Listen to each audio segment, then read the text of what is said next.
quem é você e sua atuação aqui nesse âmbito cultural da cidade de Resende? Bem, meu nome é Sônia Maria de Freitas. Meus pais, Marcelino José de Freitas e Maria Aparecida de Freitas. Contar um pouco da minha vida é contar um pouco da história da minha família. Então, desde criança, nós tivemos muito forte essa questão cultural negra dentro da minha casa, porque minha mãe é do samba, meu pai era do samba, meus irmãos da capoeira, então essa questão cultural negra sempre esteve muito presente na nossa família.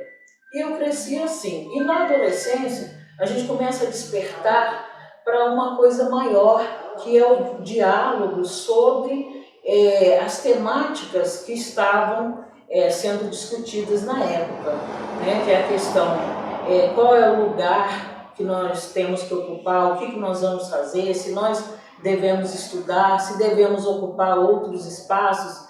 Então eu fui despertando junto com a minha família para esse novo pensamento nessa sociedade. E a partir daí eu comecei a participar de algumas reuniões. Aqui em Resende nós não tínhamos reuniões que tratassem dessa questão. Eu fui para Volta Redonda, que lá já tinha grupos, então indo para Volta Redonda despertou mais ainda essa coisa de eu querer descobrir quem sou eu nessa sociedade, que tipo de cultura existe nessa sociedade, essa cultura que existe nos contempla. E a gente vê que não contemplava, então nós começamos a discutir aqui em Resende, reforçar a questão cultural aqui em Resende, a questão do jongo, que a minha mãe era jongueira, então sempre foi passado isso para nós.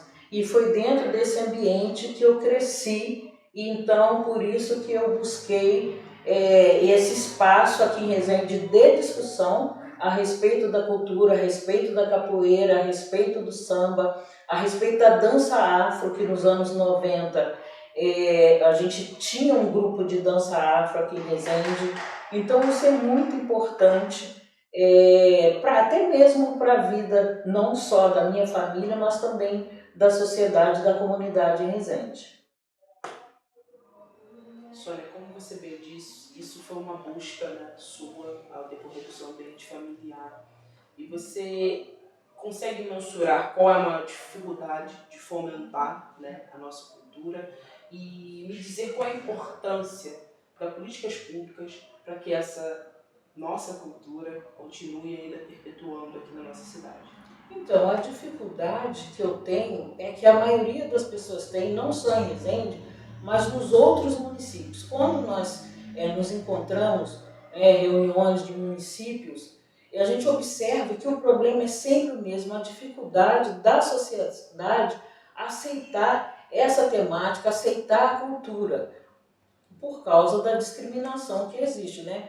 350 anos de escravidão, somado aos 134 anos desde a assinatura da Lei Áurea, juntando todos esses anos, dão aí 500 anos de discriminação. Então, a partir do momento que se dá uma liberdade sem fazer a reparação, essa escravidão continua, mesmo que seja de uma forma diferente, mesmo que seja na nossa atualidade hoje, a gente observa a questão da discriminação, o racismo que ainda impera. E quando se trata das políticas públicas, nós observamos isso também, essa discriminação contra as políticas de reparação, as políticas de igualdade racial. A dificuldade é muito grande e não difere da dificuldade dos outros municípios, não. Resende é um município considerado pequeno, né, em alguns aspectos,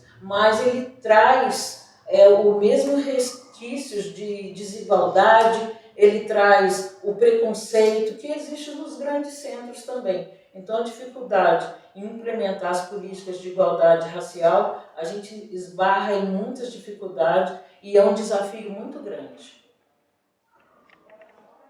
Agora, eu quero saber, no decorrer desses 20 anos, como é a sua atuação dentro da coordenadoria? Né? Você dizer qual a coordenadoria, para quem não conhece, me explicar como vai sido ao decorrer desses anos todos que você trabalha. Então, a coordenadoria é a Coordenadoria Municipal de Promoção da Igualdade Racial.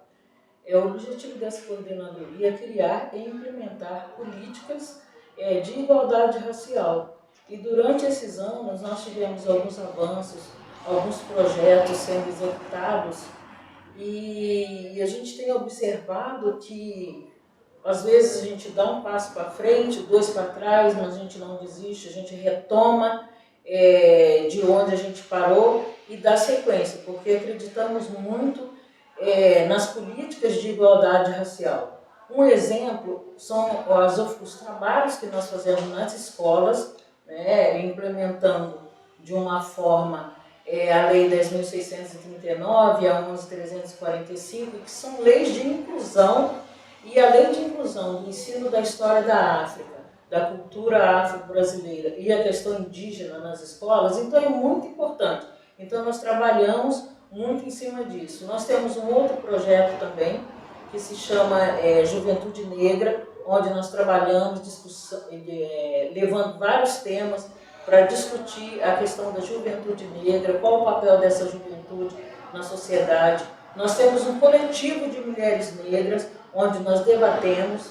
Até a semana passada nós fizemos um evento chamado por esse coletivo de mulheres negras, que foi Educação e Combate ao Racismo.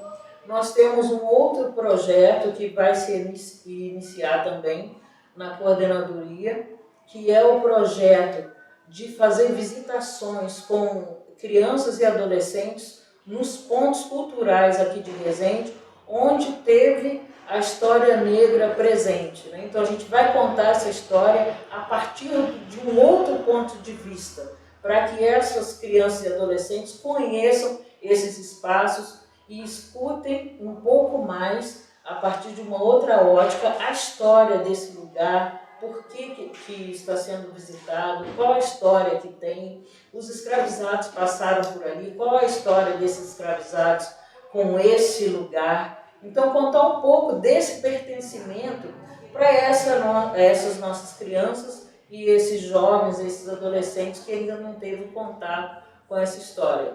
E outro, um projeto que é super importante, que a gente vê que a cultura está indo para a comunidade, é um projeto que nós temos na Coordenadoria de Promoção de Igualdade Racial e também na Superintendência de Relações Comunitárias, é o cineminha, onde a gente vai para as comunidades, a gente passa um filme, dependendo da idade da criança, o filme é de 15, 20 minutos, onde nós passamos um filme questionando, fazendo questionamentos a respeito de vários temas, e depois nós fazemos um debate com essas crianças e esses adolescentes. Então, é muito importante que essa cultura saia desse espaço aqui do centro e vá para as comunidades também. Sônia, para finalizarmos a nossa entrevista, eu gostaria de saber, para você, né, qual é ou quem é, né, a nossa memória ancestral, cultural de grande relevância para toda a sua trajetória, o que impacta também no seu trabalho dentro da coordenadoria? Olha, sem dúvida, a minha mãe. Ela tem uma história fantástica e ela saiu de Minas em busca da mãe dela, que ela não conhecia. Ela foi abandonada aos 2 anos e ela veio para o Rio de Janeiro, que ela tinha indicação de que a mãe estava no Rio de Janeiro. Chegou ao Rio de Janeiro, Volta Redonda, chegou até Resende e conseguiu encontrar a mãe dela. E com isso, ela passou muito para nós essa busca, essa coisa familiar. Então, isso foi muito importante para o meu crescimento e o crescimento daqueles que vivem à minha volta. Então, a minha mãe é esse exemplo de pessoa. Apesar de que agora ela já não está mais conosco, mas até hoje, sempre que falamos alguma coisa, nós pensamos nela, porque ela está sempre presente em nossas falas e nossas ações. Então, a minha mãe, Dona Aparecida, está presente. Sônia, muito obrigada pela sua disponibilidade, por toda a sua contribuição, né, para a cultura local da cidade de Resende. Eu que agradeço.